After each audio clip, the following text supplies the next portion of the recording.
Can you guys hear me? Hello, good evening. How are you? Did you enjoy that? I assume you've seen it before. Probably a good assumption. My name is Stacey Wilson-Hunt. I am a journalist based here, actually right up the street here in Hollywood, and I'm so honored to be here to speak to three of the stars of this show, which I adore. Emmy nominated for Comedy Series this year. Let's give them a round of applause. So I will waste no time in bringing up front. Let's start with Emmy nominee Betty Gilpin.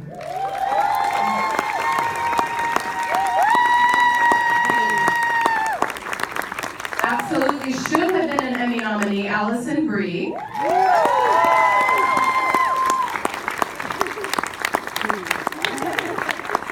And also should have been an Emmy nominee, Marc Maron. Please come to the stage. I hope that in every job I do now, like after someone's nominated for an Oscar, in every movie trailer, they have that written on the shirt, and should have been nominated for an Emmy, Alison Brie. I'm a big fan of the asterisk, where it forces us to look below and see what it says. Thank you all for being here.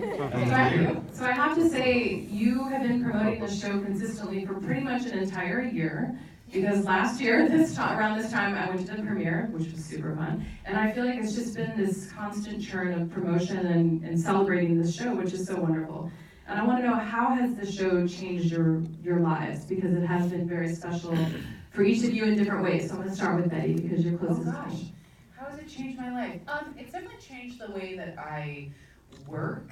I think that a combination of working under female showrunners and working alongside Alison, it's made me realize how many times I stood in my own way creatively on a set just because I was nervous and uncomfortable and like auditioning for the job I already had. And you know, watching Allie really enabled me. I saw what how free and brave you can be when you do what you need to do to make yourself comfortable at work and ask the right questions and just feel confident that you have the job. People want you to try out your ideas. So watching Allie has changed my life. But also feeling supported and that the people who are running the show hear you and want to hear your feedback. Yes, definitely, yeah. That's very sweet. Alison? I think it's changed my life in so many ways, and the first one is obviously very similar. Thank you. Alison has changed her own life on this show. It's incredible. That's not similar in that way. No, I think just being around, obviously, yes, so many women and a great support system, including the actors that we work with on the show. It's such an amazing team, including the men on the show. And yes, we begrudgingly have to acknowledge the men on the show, yes. I think it's also changed.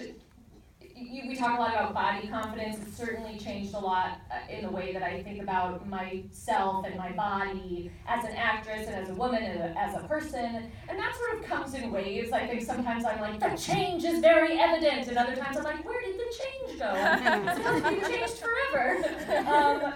But for the most part, I think I have a lot more confidence in a different way. And also, I think it's changed the way that I look at other potential jobs. The way that I read scripts now is really different, and it sucks. Spoiled at the show and everything. Yes, it really has. I feel very spoiled working on the show with such amazing actors, and the material really gives us the opportunity to do every type of thing. We're using every tool in our box. And so what do you look for now when you, through this new lens, what is something that you maybe didn't look for before that now you think, okay, if this has to happen by page 8, I'm done? I think I've always been looking for something just different and unique than what I've played before. But in the past, I would be very apt to be like, well, it's not different at all. I need a job, like, you know. And now the standard has just been set so high that I'm like, I guess I'll not work for months instead, and that's how I'll prove this point. Which is always a choice, by the way. Definitely. But it is because again, on Glow, it's like every script we get, you're stretching and growing in a new and interesting way. So when I read a character that just feels like we've seen her a million times, and and in that way they can feel very disconnected from reality, or like the way a real human woman would behave, then it's hard for me to wrap my head around going from this deep, amazing, gratifying thing to sort of being like cute in something. Right. And Marc, your experience is slightly different probably in other ways, maybe? Yes? Well, why would you say that? Well, it's been interesting to adjust to the fact that I'm a cosplay character, and that people dress up as me at Comic-Con. That's interesting. Is that real? You actually saw yourself at Comic-Con? Yeah, Oh and for my. Halloween, yeah, there's Sam Sylvia's. They get very excited when they find the shirt and stuff. Wow. The glasses and the mustache. Women, actually, I've seen a couple women dressing up as Sylvia. For me, like, coming up and doing my own show for 4 years on IFC and having to do write, direct, and produce, and like I didn't direct a lot, but I mean just to be so overwhelmed with the other jobs and doing a show that had a low profile, it kind of got relentless, and I couldn't appreciate what was really happening, and I was acting as a different version of myself. But now when I'm doing Sam and I'm working with these amazing actors here, that like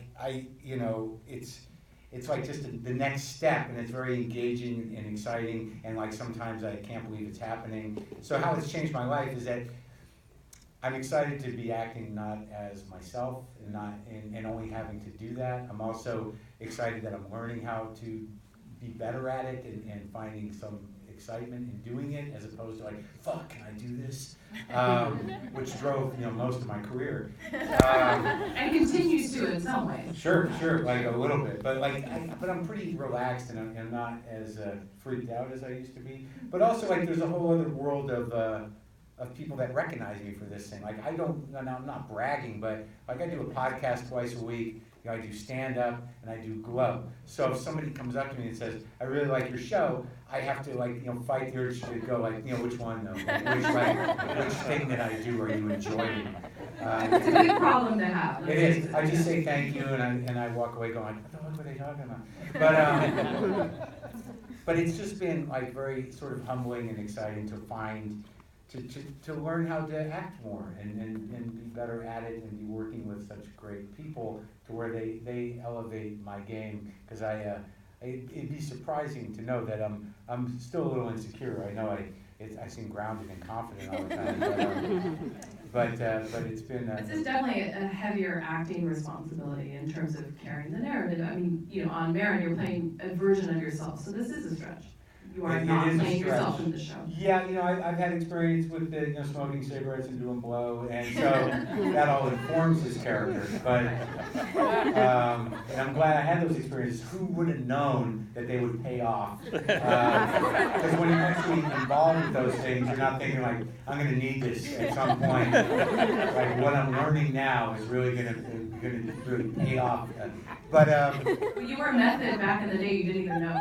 No, I didn't. Like I once saw Meryl Streep out to dinner with her husband, just sitting there eating like a cracker with some cheese on it, and just brilliant. So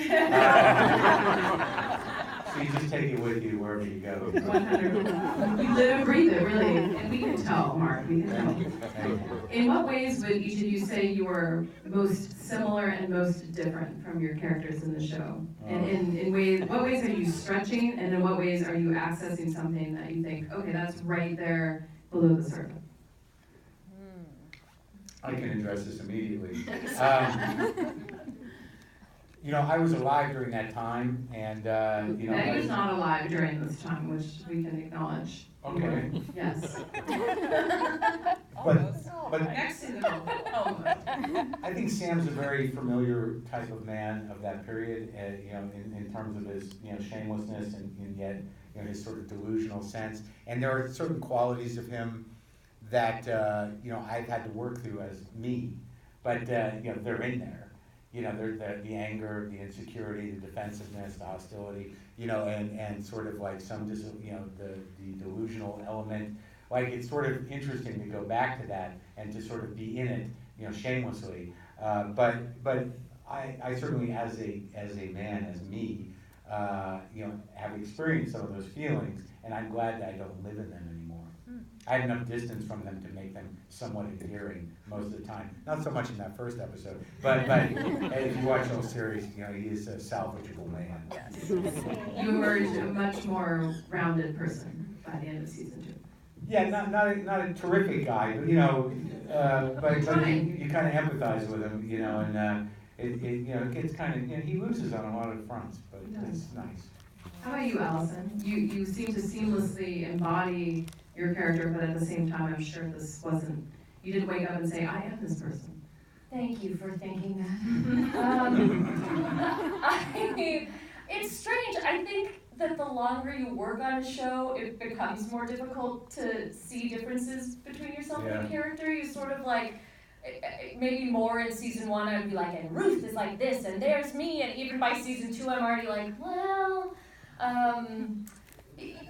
I mean, definitely, I think I share Ruth's drive and ambition, and aside from what I was just talking about in terms of reading scripts I didn't like, ability to really be happy working in any job that involves performance.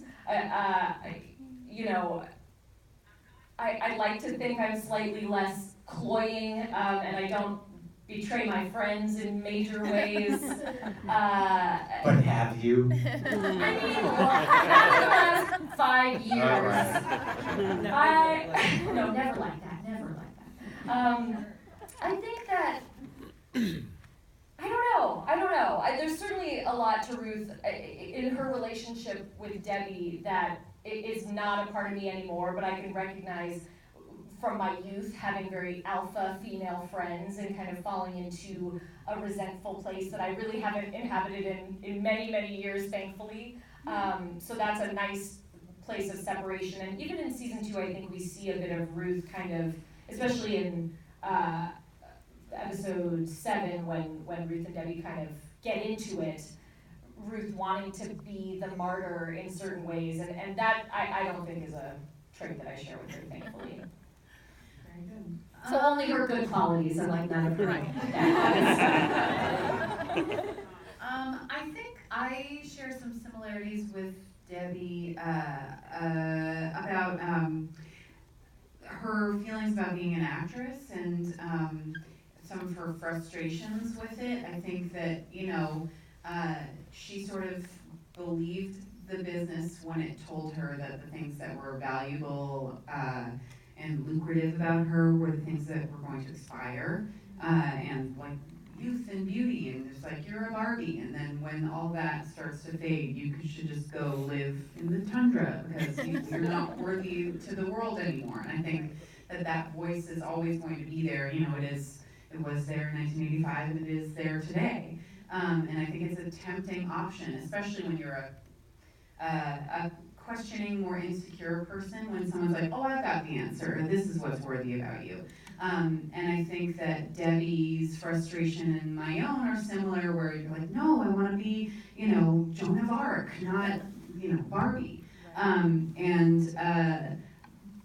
So I feel similar to her in that way. I feel very different from her in many other ways. I think she's a person who, you know, likes the mirror and likes an entrance and likes, you know, is a little, like, not a great listener, probably. And I like to think of myself as a good listener. What?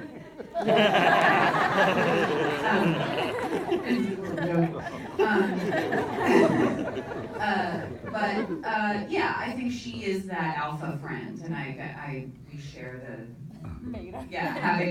she was the girl whose books I carried, so I've been taking field notes on her for a long time, and now I'm presenting my notes. I also think that, like, in the meta-ness of the show, all the women on the show sort of share this thing with our characters, and that we all learned to wrestle for this show and sort of went through this transformation to do this job, and that's what the characters are going through to do their job. And it's been, you know, just like for our characters, it's this breakout thing in their lives, and it's the most exciting and daring thing they've ever done. And I think for a lot of us, it's been that as well. Yeah. And what is the most surprising thing that you learned about wrestling, and what is the physicality of that, the theater of it, the impact it has on fans? Because I wasn't terribly familiar with this art form, we'll call it, in the 80s. But now when I watch it, I think, I think I misjudged this whole thing I used to kind of make fun of. I mean, it really is kind of spectacular. If you invest in it emotionally, it'll fulfill all of your sort of needs in some weird way. Because it is, and I've said this before, but because I'm not wrestling, but when they get in the ring and I'm perched in my office or something, it's like its own theater. It really is, and on the set, it's a trip because you have this set and there's us off camera, and then there's the locker room part. But then that in the sound stage is its own stage, but the ring becomes this other like theatrical environment where like when they're going at it and they're pulling things off, like I get very emotionally engaged. Like I get moved by the whole thing when they succeed, or when someone wins or loses. Like maybe I'm too sensitive, but but it's sort of the spectacle of it functions even in the show within the show. Like when I'm on set, I'm like, this is great. I'm watching them wrestle, and then they're like, cut, can we do that again? I'm like, no, let's just finish it. I like watching it though, but they can speak as wrestlers. I just wanted to speak because I don't want to sit here the whole time. That's actually very touching to see, even if you're watching the same sequence over and over again, and you feel invested. Oh yeah. And here you are on set for 16 hours and you still care, which I think is. Everybody shows up for each other on this set. It's sort of great. No one's leaving and saying, like, you can do a cover without me or cover. Right. Well, that certainly comes through. In the ring, you can get my side of the match without me. Yeah. And for you, having had to learn the moves and learn all the physicality, what surprised you about the rigor of that maybe you didn't anticipate? So much was surprising about it to me because I knew nothing about wrestling. So sort of like what you were saying, the misconceptions of what it is, and what it means, and kind of what types of people wrestlers are and things like that, I think all got really rearranged, and one of the biggest things that we learned was about communication in the ring and how much you have to be there for your partner. I think it's something that really helped bond us all as we were learning to wrestle. And now when I watch professional wrestlers wrestling, it's like I can see the dance and the harmony and the teamwork that's going on, even when it's major rivals, playing that thing out, and the characters as well, the characters and the backstory. I think early on in training, as we're trying to learn all the moves, it was just about the moves, and it felt not mechanical, but we're really focused on the mechanics of what we were doing in Chavo. Staying safe too. Of course, we're really trying to learn, the building blocks. We're learning the moves and learning the mechanics and how our bodies work in that way. And then the icing on the cake is Chavo Guerrero Jr., our coach, talking to us about character and how much that informs the moves that you do, the story that you're telling in the ring, the way you do those moves, like what kind of flair a heel has and the dirty moves they're going to do versus a baby face. And, it changed a lot. I think even when we would be trying out a new move and feeling really nervous, and I'm standing there, you have to just truly run at someone full speed to try something out. And Chavo would be like, it's not you now, it's Zoya! You're Zoya, give me Zoya! It really made me respect the form so much more, because that's what we're doing. They're fully invested actors in these characters, selling a story, telling a story with a fellow actor. I couldn't execute the moves well if I wasn't fully invested in my character, and that meant a lot to me. It's like aggressive commedia dell'arte. And like the highest form of physical improv sometimes. These people we were just at a WWE event where two women found out they were wrestling each other 30 minutes before. Things are not as planned out. They're just like, okay, great. And they go in and do it, and that's what I mean about with Betty, who is just the most wonderful person to wrestle and interact with and do everything with. I think that we've gotten to a point where, and obviously all of our matches are totally choreographed for safety, so we're not like, I give her a wink and then she just knows I'm going over the right shoulder.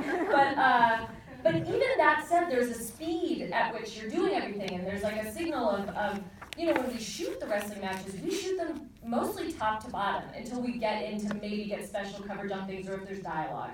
But most of the time, every take, we do it all the way through without stopping and starting, because you want to be in the rhythm of the scene. And so we would get to a place where we could communicate just with looks to each other to know, are you ready to move, are you ready to go, should I get in position, should I stall, and that felt fucking cool. It just made me understand what really wrestlers cool were too. doing and respect it so much. So I don't want to run out of time for audience questions, and we actually have a few.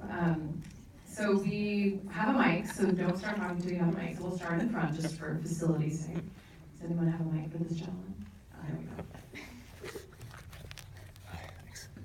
I know that director Lynn Shelton likes to have her actors improvise when possible. Is there any room for that in Glow?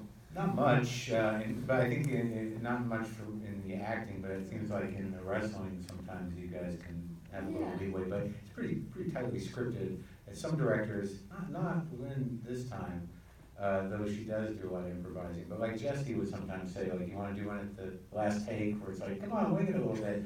And for me, like, it's a little nerve-wracking, because having done improvised movies before, you're only like a minute away from just being yourself trying to get laughs. So like you have to be careful with improvising, and it has to be contextualized pretty tightly. So I'm sort of glad we don't, so I can stay within Sam pretty good. And the writing is so nuanced, there's so much going on between the characters when we're outside the ring that I think no one wants to fuck with that. But inside the ring, we do kind of get full reign to do whatever. One of my favorite improvised lines of all time is Betty Gilpin, season 1, but I always fuck up the actual line. Where you talk about, I don't know the line, but I know it's my favorite, and I talk about it all the time. About your 3 favorite Americans being Larry Bird. Oh, that was, And Ronald Reagan and Jesus Christ himself. That was all improv? Yeah. Wow. That's actually the main line And I you know, remember. trying to get the crowd going. Now it's like a meme. And I'm like, that was Gilpin. She knew exactly what to say to get those fans going. Let her in the gills. When you rub the flowers And in your me butt. fucking flowers and putting them in my butthole. So I'm really good at improvising. You're very gifted, absolutely. Let's go over here. There was that one line I improvised when I was really mean. I don't remember. When I'm walking up the stairs in episode 1, it's like, you want to help out? Why don't you pick up those chairs? That was Oh. Yeah. That came right from the dirty, evil part of my Yes, this lady with the glasses. Hey, Alison. Hey. I just wanted to ask you if the antics of the Donald Glover party informed the breakdancing episode, and how much skill did you actually bring to the breakdancing? So I think that the story you're referring to is the story I've told about a party at Donald Glover's house years ago when we were shooting Community, in which I was like, everyone! I may have been a little drunk. Got the attention of the party and was like, watch this! And then dove backwards onto a lamp and on my back and like threw out my leg and was like, what? Well, I thought in my mind that I was going to do a cool move. Everyone was like, what did you, Donald was like, what did you think was gonna happen? And I was like, you know when people dive backwards onto their hands and then kick their legs up? Just thought maybe I could do that and I didn't know. That's how you got cast in the show, because you did such an incredible job. Fearlessness. Yes. I don't know. I don't know that it did influence the breakdancing in this show. However, when I was a teenager, my sister had like a brief breakdancing phase. And so this whole crew of guys who did breakdancing would come over and sleep over in our living room, like crash at our house, like 6 dudes who were like hardcore breakdancers. And I was probably like 11 years old, and I would like come in the middle of the night with like my full headgear on and be like, what are you guys working on? And then they would show me moves. And so when we choreographed this wrestling or this breakdancing thing, our BJ who taught us the breakdancing, I was like, I know how to do a freeze. Can we work it in? And we did. I hope that answered your question. Okay, wonderful. This gentleman on the end down here in front. Mark, I'd like to thank you for being the first person to look at his success and say, thank you, cocaine. The question I have is, given the time and place and period in history, do you guys feel like this is a great way to, I guess, reintroduce or re-educate the generation unfamiliar about the period in history? Sure. That's not a very ominous, didn't it? The period in history. Well, what do I say, the 80s? I don't know. Well, I think one of the things that's great about it is that it's not really done with any camp, in this show. Like there's none of the sort of exaggerated kind of like, look at this phone. Like you don't, like you're very meticulous about all the detail. With like I was alive then and I was a grown person. I was in my early 20s, and it's really kind of a mindfuck to be surrounded by people in those horrible colors. Like there was, like when the extras are all dressed up in those weird pastels, I'm like, what were we even thinking? I mean, I didn't dress like that back then, but like I definitely lived it, and it looks very familiar to me. So if re-educating means, warning people, I think maybe we're doing good with that. I think it's that clear in TV too. Thank you for answering the question. So the sartorial warning of the show is meaningful. And on that front, I don't want us to not discuss the best and worst part of working in leotards.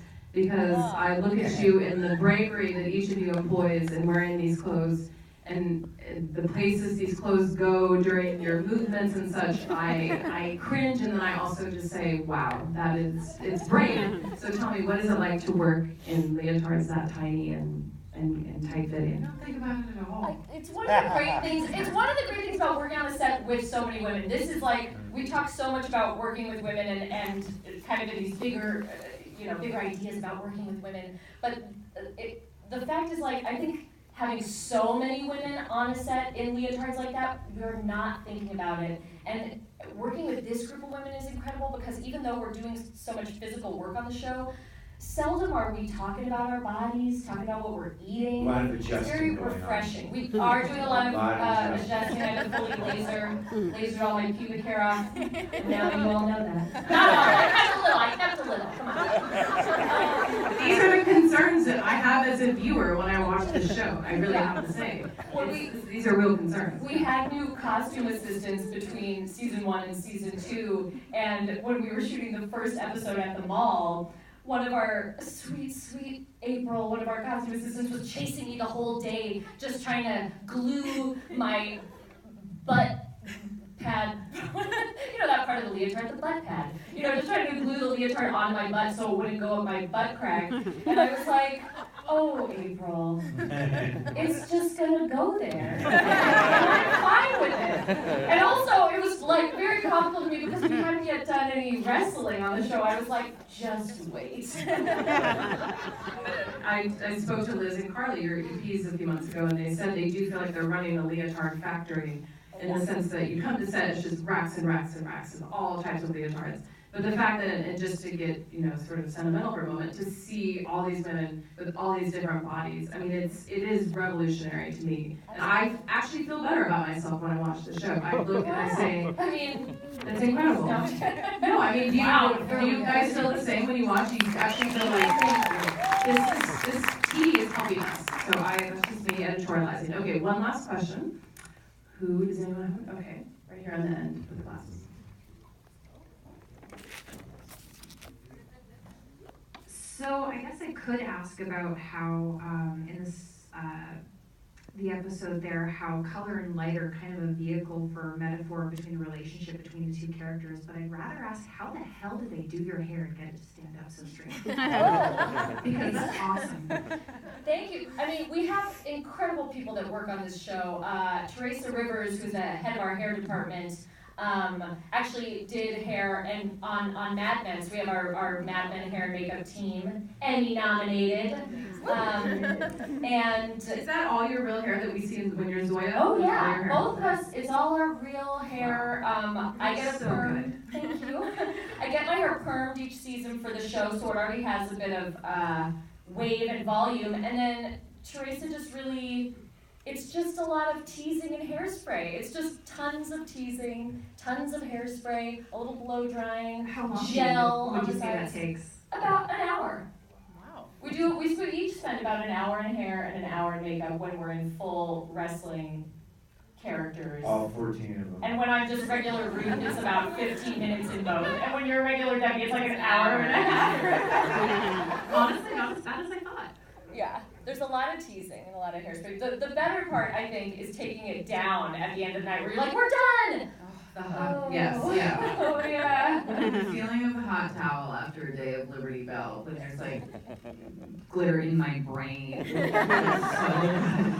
And then we're hanging across the trailer and it's just like blue and red and silver glitters down her face. And one last question before we wrap. I would love to know what is something about making this show that you think would surprise people? Is there like an extra special little element to the way it's shot, to the way it's written, to the way you actually produce the content that you think would surprise people? Interesting. Betty? Or that's different from other projects that you've done? It feels like the job that everybody has done, like the sellout jobs to get to in every department. Like, it feels like everyone's like, okay, I did this money job for my mortgage, I did this other one because it was a stepping stone and a chess move, and now I get to do like my manifesto. Like, as actors and the costume design, I mean, in every department, I think everybody is just bringing their like childhood dream manifesto to it, and it feels that way at work every day, and it makes it so that everyone, you know, you see other people doing their best work, and you realize, okay, I have to step it up today, even if I have one line in this scene, and that's very inspiring. So Marc was slumming it on Maron before he got this show, essentially. Yeah. Congrats! Okay. Definitely. One thing people might not know is that it takes about like 16 hours to shoot 5 minutes of wrestling. That's Totally. Yeah. if when there's you more shoot than those two matches, people in yeah. the ring, boy, that's gonna be a couple days. Yes. And sometimes when they're shooting one side of it, and you see all those people all excited in the audience, there's no one behind us. It was a real difference between shooting season 1 and season 2, I think, how we approached the wrestling, because even though we do all our own stunts, and Betty and I have stunt doubles who are also our stunt coordinators on the show, and so they're there every day regardless. In season 1, they would always be dressed and in hair and makeup looking just like us no matter what. We'd be like, we don't need you, and they'd be like, we're here, you know, and every so often be like, okay, we'll tag you in, great.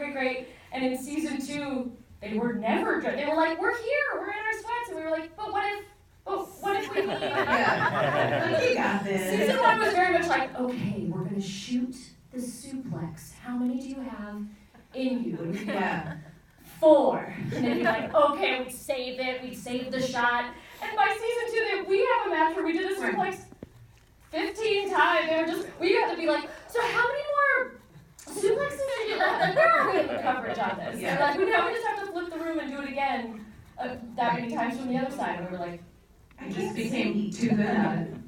Well, I can speak for all of us when I say thank you so much for your hard work. It really shows. So thank you guys for coming. Thanks.